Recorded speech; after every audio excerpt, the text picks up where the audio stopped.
고고TV 여명입니다. 3월 17일 정오가 다가갑니다. 모두 화이팅 하시고 힘내십시오. 고고TV는 한국 현대사를 보면서 참 처참합니다. 대한민국 대통령들이 정상적으로 퇴임 후에 사생활을 즐기는 사람이 거의 없다는 것이죠. 그 중심에 윤석열이 있습니다. 그 중심에 솔직히 말해서 87 체제 이후에 중심에 윤석열이 있는데요. 그게 지금 보수의 대통령으로 돼 있고 대한민국 조선의 자존심을 팔아서 일본 가서 먹방 시리즈를 내놓고 있습니다. 고고TV가 가장 치욕적인 사건은 우리 보수 쪽에서 보면은 전두환입니다. 전두환. 어떤 경우라도 국가적인 반란, 밀란이 일어나지 않는 한 국군이 동원돼서 그것도 특수부대가 동원돼서 민간인을 사살하면 안 되는 것입니다. 아주 극우들이나 또는 강성 우파들이라고 참칭하는 사람들은 전두환이 잘못한 것 없다 그러는데 엄청난 대한민국 현대사를 왜곡시킨 사람이죠. 그 다음에 두 번째는 노무현입니다. 노무현의 그 현란한 궤변, 지르는 스타일 또는 권위를 내려놓으려 했던 그런 것에 대해서 매료된 좌파 진보 민주당은 노무현을 거의 신성시했었죠. 그거 깨야 됩니다. 전두환 트라우마도 우리는 깨야 되고 노무현 문재인의 신성시를 깨야지 우리는 정치가 바로 서기 시작할 겁니다.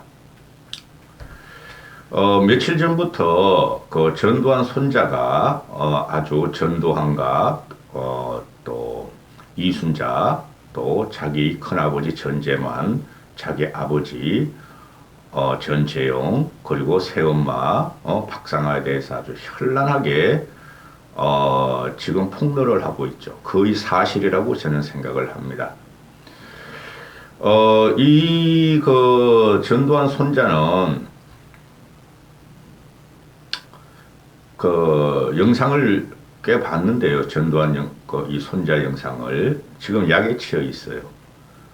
마약에 취해 있든지 우울증 약에 취해 있든지 눈에 초점이 풀렸습니다. 지금 폭로하는 과정을 보면은 사실에 자기의 상상을 좀 보태서 이야기를 하나 근본적인 전두환 일가의 부정부패와 현재의 호화스러운 생활은 거의 사실일 겁니다.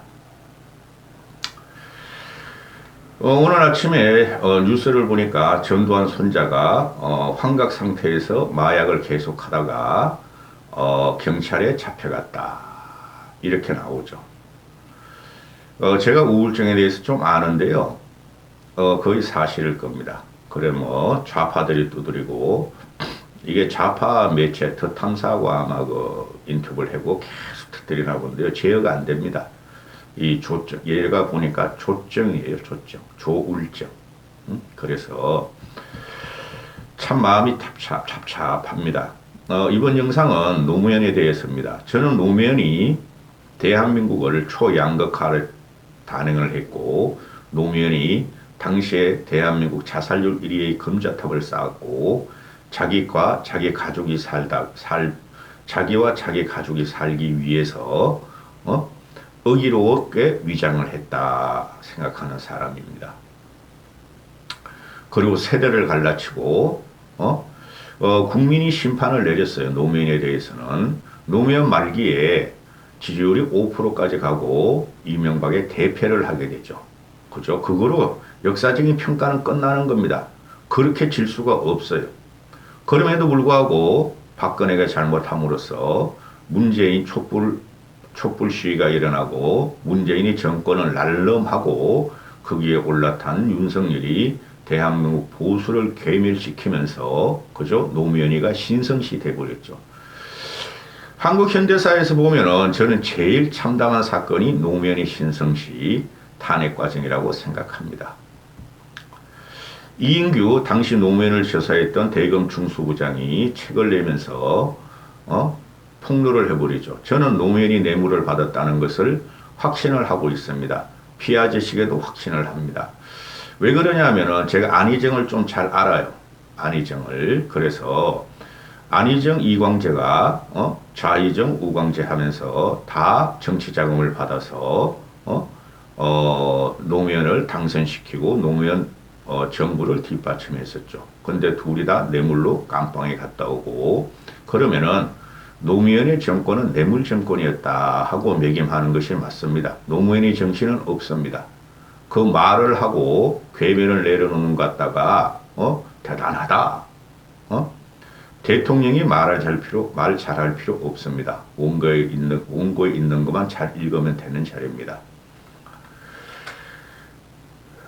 제가 그 당시에 안희정이 쪽하고 제가 잘 알기 때문에 다 들어봤었어요. 솔직히 말해서. 이 부장 시계는 뺍시다. 쪽팔리잖아. 이게 노무현의 육성입니다. 이인규가 밝히는 피아제 시계 2개를 권양숙이가 받았다. 그리고 권양숙이가 버렸다. 그 버렸다는 게 논두렁에 버렸는지 어딘지 모르는가. 지금 진보 좌파 민주당 진영은 시계를 받지도 않았는데 논두렁에 버렸다는 논두렁 프레임을 씌워서 노무현을 죽였다. 이런 궤변을 늘어놓죠. 이인규가 말하는 것이 맞습니다. 그리고 노무현이 화가 나서 피아제 시계를 망치로 두드려 부셨다. 그거는 확인이 안 된 것이나 확실한 건 피아제 시계 1억짜리를 2개 받았다. 박연차가 말하기를 대통령님 웃자려고 그럽니까? 제가 뇌물 준 거 다 고백했습니다.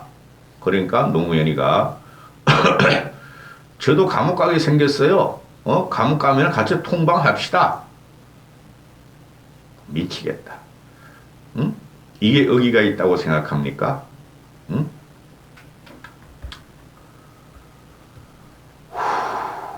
이인규의 말을 소개시켜드리겠습니다. 노무현은 미국 주택 구입이 사실로 밝혀짐에 따라서 자신의 거짓말이 드러나는 등 스스로 헤어날 수 없는 수렁에 빠졌다. 궁지에 몰리고 있었다. 하소연도 할 수 없었다. 주위를 둘러봐도 가까운 사람들 모두 등을 돌리고 믿었던 친구이자 동지인 문재인 변호사마저 곁에 없었다. 문재인은 노무현의 극단 선택 전에 아무런 변호도 안 했고 일주일 동안 코빼기도 안 비치고 의견서 한 장 안 냈다. 따라서 노무현은 무능한 문재인 변호사로부터 사실상 방치된 상태로 취조에 응했다. 당시 문재인은 변호사였죠. 그죠? 문재인은 노무현의 극단적 선택을 한 2009년 5월 23일까지 일주일 동안 아무런 변호 활동을 하지 않았고 그의 곁을 지키지 않았다. 이인규의 해고록이 나는 대한민국 검사였다. 누가 노무현을 죽였나 하는 제목인데요. 이게 문재인이가 결국은 노무현을 죽였다. 이렇게 결론을 내리는 거예요. 기가 차죠? 근데 문재인은 노무현의 정신을 받아서 박근혜한테 정권을 헌납받고 보수를 괴멸시켰다. 누구와 함께? 윤석열과 함께. 이인규가 노무현 사망 직후에 검찰을 떠나 로펌에 가서 변호사 생활을 했는데 2017년 5월 문재인 정부가 출범하자마자 로펌 대표에게 세상이 바뀌었으니 로펌을 나가달라 하는 요구를 받았고 당시 로펌 변호사가 이인규한테 문재인 캠프 핵심 인사들에게 들었는데 당신은 꼭 손을 보겠다 한다. 나 대표도 같이 죽자는 말이요. 쟤 나가달라 해서 이인규는 미국으로 건너갔다. 책으로 쓰는 것은 말과 달리 역사적으로 남기 때문에 이인규가 거짓말할 리는 없죠. 응? 2009년 당시 문재인 변호사에 대해 수사 책임자인 나는 이인규는 물론 수사팀 누구도 문재인이 찾아오거나 연락을 해온 적이 없다. 의견서 한 장 제출한 적이 없다. 검찰을 찾아와 검찰의 솔직한 입장을 묻고 증거관계에 대한 대화를 통해 사실을 정리해 나갔더라면 노무현은 죽음으로 내몰리지 않았을 것이다. 지도 아니까. 지가 비서실장이었으니까 노무현이가 뇌물 받은 거 아니까. 이거에 우리가 이때까지 10년을 쏘았던 거예요. 15년 동안을. 정신 차리라고, 보수들. 노무현 정신을 갖다가 숭배해서 산 사람, 노무현 정신을 또는 노무현을 존경한다는 사람이 김건희 부부예요. 윤석열 부부가 아니라 김건희 부부. 권양숙은 박연차한테, 당시 태광실 회장 박연차한테 시가 2억 550만 원에 해당하는 피아제식의 2개 세트를 받았다. 2007년 아들 노건호가 미국 주택 구입 자금 명목으로 140만 달러를 받았다. 사실관계는 다툼이 전혀 없었다. 피아자 시계에 대해서 노무현은 처가 밖에 내다 버렸다고 주장했다. 근데 일설에는 노무현이가 망치로 두드려 부셨다 그러죠. 노건호와 조카 사이 연철호가 2008년 박연차로부터 500만 달러를 받은 데 대해서도 뇌물로 봄이 상당하다. 얼마 받았어요? 그러니까 700만 불, 600만 불 지금 계속 이야기했죠. 다 사실인 게 드러나는 거죠. 당시 600만이면은 60억, 70억이에요. 권양숙이가 박연차로부터 받은 돈이 아들의 주택 구입 자금으로 사용됐다는 사실이 밝혀진 것이 노무현에게 큰 충격을 주었다. 노무현은 미국 주택 구입 사실이 밝혀짐으로써 자신이 거짓말이 드러나는 등 스스로 헤어날 수 없는 수렁에 빠졌다. 하소연할 만큼 궁지에 몰리고 있었고 주위를 둘러봐도 가까운 사람들 모두 등을 돌리고 믿었던 친구이자 동지인 문재인 변호사마저 옆에 없었다. 노무현이 조사 직전 대검 중수부에서 대화를 했는데 이인규 부장 시계는 뺍시다. 쪽팔리잖아. 우리는 고고TV는 항상 노무현을 적극적으로 봐요. 잘 알기 때문에. 노무현 586들을 잘 알기 때문에 그래요. 응? 이 부장 시계는 뺍시다. 쪽팔리잖아. 그래 쪽팔려서 대졌다 그러잖아요. 제가. 고고TV를 4년 가까이 들으신 분은 아실 겁니다. 항상 제가 하는 말이 노무현을 쪽팔려서 대졌다 그러죠. 다 들은 이야기가 있어 그럽니다. 중수부장이었던 이인규는 노무현이가 박연차와 대지를 거부했지만 조사를 마친 뒤 두 사람을 만나도록 했다. 그러니까 박연차가 대통령님 어쩌려고 그러십니까? 그러자 노무현은 나도 감옥 가게 생겼어요. 감옥 가면 통방합시다. 교도소 가면은 그 수감자들끼리 대하고 소통하는 걸 통방이라 그래요. 당시 노무현에 대한 노무현 조사 과정은 CCTV로 녹화되어 있고 영구히 보존되어 있다 하고 이인규는 지금 말하고 있다. 노무현을 존경한다는 김건희 부부는 노무현 조사 과정 CCTV 이거 까라고, 그리고 문재인 잡아넣으라고. 이런 말은 팩트예요. 제가 아는 바로 이걸 조갑재 씨가 조갑재닷컴에 올린 기사인데, 그러니까 전재수, 윤건영, 친노 따가리들이 이인규가 그럼 왜 도망갔느냐? 윤석열이 검찰공화국이 탄생하니까 복귀했느냐? 말할 가치도 없다. 말할 가치도 없는 사람이다. 너희도 까. 너희도. 응?